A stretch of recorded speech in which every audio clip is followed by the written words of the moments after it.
Lord, I live my life for you. Okay. Remembering the context, what's going on here, this man for 40 years was lame and a beggar, and every day he would go to the temple and sit at the entrance and try to receive alms. And that one day came by when Peter and John were walking up to the temple, as they regularly did, and they gave him not money, but what they gave him was a restoration of his legs, and he was able to walk.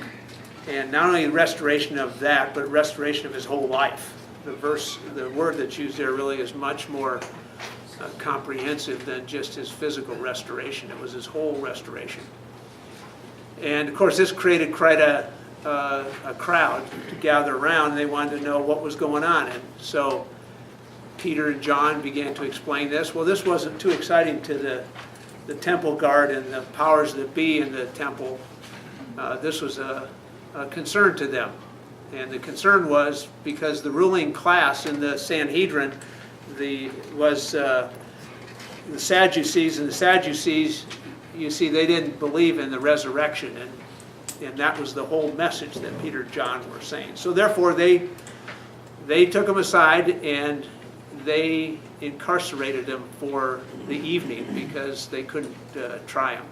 And then now they're bringing him before the Sanhedrin, the 70-man body, and they placed him right in the middle. It wouldn't be dissimilar to this. Placed him right in the middle and started to cross-examine him. Now, what is the questions that they initiated with? What was the question that they were asking? The Sanhedrin, as they cross-examined Peter and John. By the way, the John that's mentioned with Caiaphas and all that, that's not the John, that's the disciple. For you, Lord, I live my life for you.